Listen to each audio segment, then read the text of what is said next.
Hello. Today I'm going to show you quickly how to add an outcome to a course and to bring the outcome into a rubric row for the COR 400 or interdisciplinarity rubric. You should understand that it's generally a two-phase process. The first thing that you have to do is to import the outcome into your course. And then the second thing is to import the outcome into the rubric itself. So I'm just going to kind of walk through the process in general. The first thing that you want to do is you want to go to your course. However you do that, I'm going to go to a demonstration course here through the all listing. And you want to go down to outcomes first, and you want to find an outcome. As you can see here, I already have the COR 400 one listed because that was part of my practice of recording this video. So, but I want the, let's say I want the COR 100 one this time. So I'd click on Find, and then I would go Account Standards, Lemoyne. You may have others there. They're based on rubrics and outcomes that you create. So after Lemoyne, I click on COR Curriculum, and then I click on COR Interdisciplinarity, and you can see it just keeps digging further and further down into this organizational structure. And I said I wanted the COR 100, so I'll select that one. My screen is a little off-sized here, so I'm going to go ahead and scroll down. Once I've selected it, then I can go down and I can import it. And it will give me a confirmation that I want to, in fact, import it, and just OK that. Now you'll see that there are two outcomes that are listed there, one for 400, one for 100. Now what I would do from this point is I would go to Assignments. And once I'm in Assignments, then I can add an assignment, or if I have an existing assignment, I can connect a rubric with it. As you can see here, I've got an old example, so I'm going to go ahead and delete that one, and I'm just going to show it to you right from the beginning. So when you create an assignment, in this case, I've called this one Test Rubric. Once you create the assignment, you can add the rubric. So I'm going to go ahead and add a rubric, and I'll call this COR 100 IDS rubric. And since the outcome has been imported into the course, in order to bring it into the rubric for the assignment, I would click on Find Outcome. You can see that there's a list of outcomes that are the ones that have been imported into the course, and I simply select it and click Import. Again, it will provide me with, from here, it's just a couple of little cleanup things.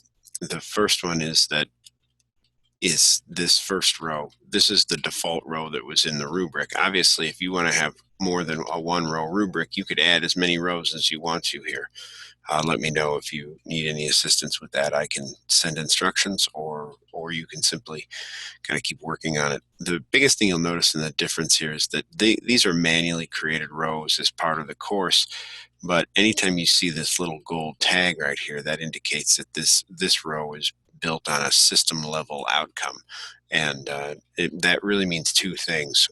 First, that it can be shared from person to person, and also it means that we're collecting data on it.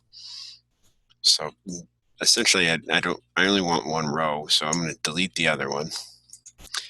And I've got this one row rubric here. I've given it a name.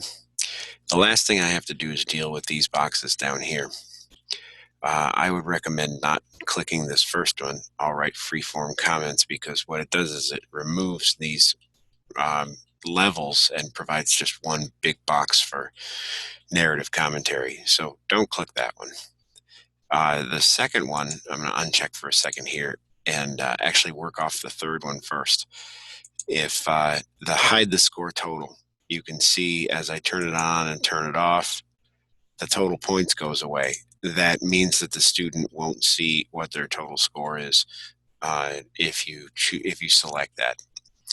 The second item is that use this rubric for assignment grading. Essentially, what this means is that from the rubric into the gradebook, automatically check this box.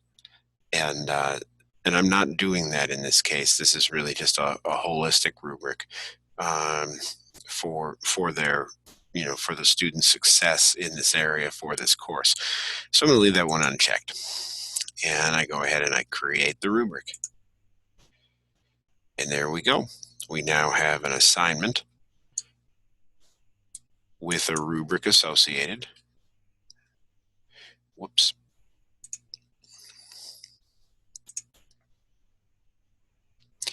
We now have an assignment with a rubric associated. You can see here points 7. I already had that set that way, so I'm going to go ahead and set that back to 0. And I'll update that assignment.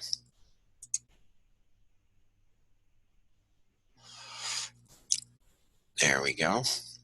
And so once I want to be able to score the student, I've got the assignment made, I've got the rubric associated, I know that it's based on an outcome. So when I'm ready to start scoring student, I would just go into SpeedGrader, and essentially from student to student, I can just go view rubric, select their score, save it, add a comment. It's not required. If I wanted to, submit the comment and move on to the next student. About the creation of an assignment, the creation of a rubric, or deeper work into